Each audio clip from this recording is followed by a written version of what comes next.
scissors and straighten these leads out.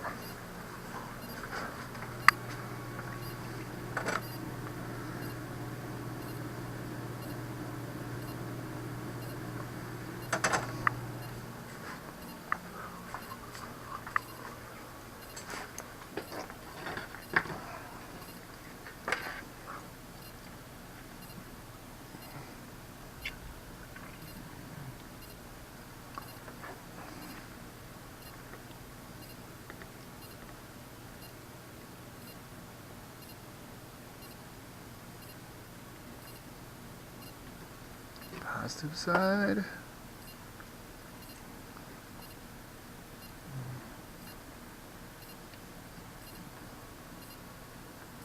I just knocked the end of that cap off. Whoops.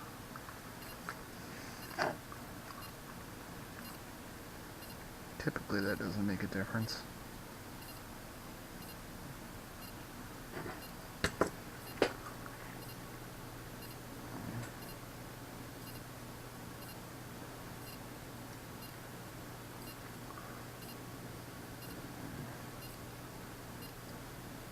No shorts.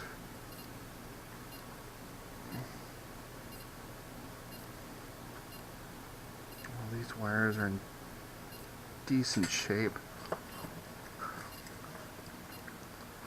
I'm gonna touch the power up real quick.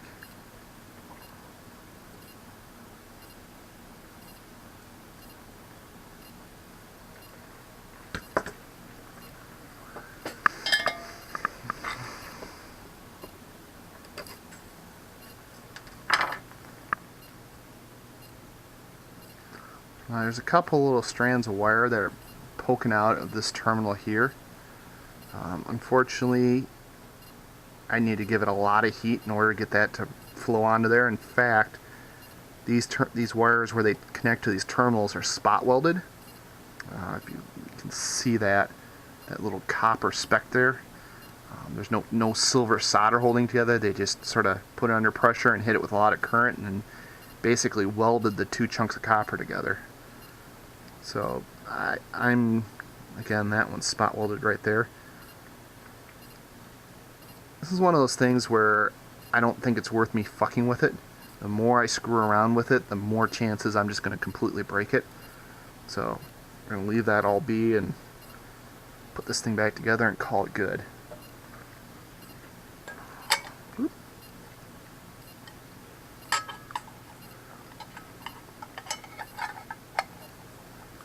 So as things sit right now, it's looking like the meter was never bad.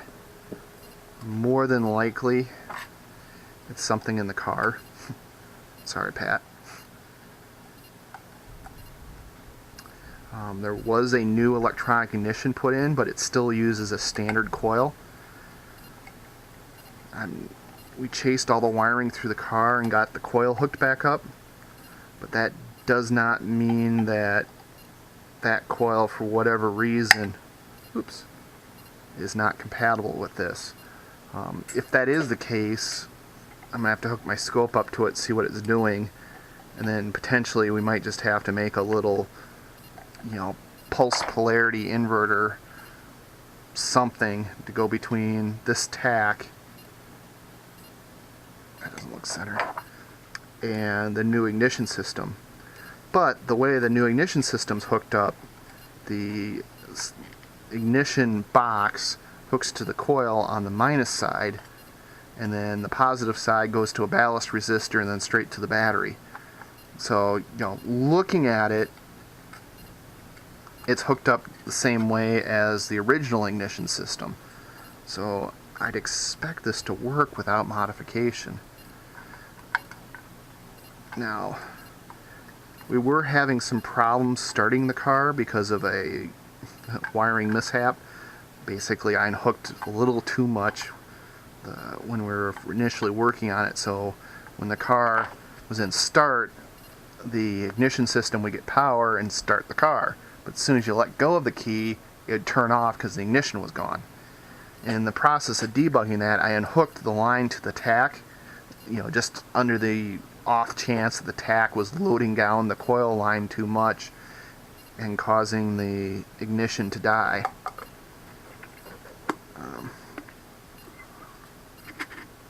Normally at this point I'd clean the inside of the glass since it was all apart. This guy isn't mine, so Pat, you get the joy of cleaning this and getting any streaks or schmuck fingerprints off the inside of the glass. Although I think most of this is on the outside. Yeah. So the inside might still be perfectly clean, so I'm not gonna, again, I'm not gonna dink with it if I don't have to. Now before we put this thing away and tell Pat that it's ready for pickup, just hold it in the right orientation here.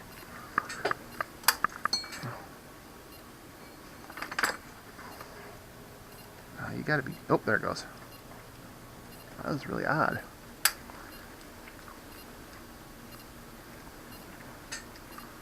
So there, it's powered off. It just takes a second to come up. So 100 hertz in, which is supposedly 3000 RPM dead on, is slightly under the 3000 RPM mark. So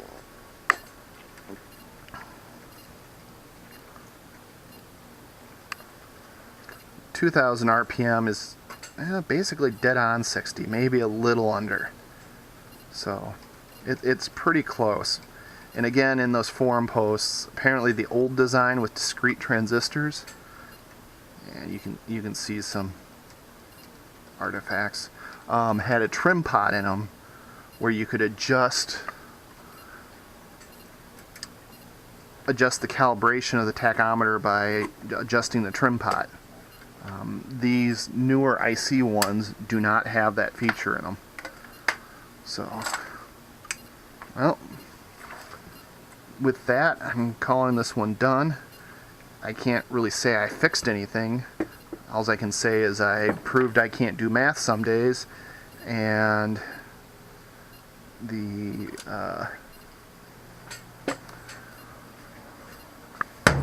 it's now currently working. So back into the car it'll go, and then we'll have to poke around and see exactly why it's getting funky, why it wasn't working when we first hooked it up. If I didn't fix anything this time, hopefully we luck out and it's just the wire where it attached to the coil was unplugged, or something else easy like that.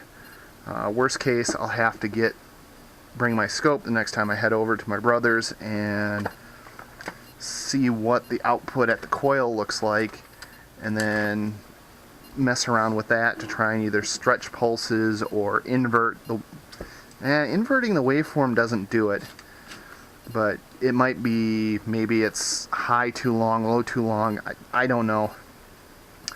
We'll just have to get in there and see what's going on and poke around until we find a signal that's usable.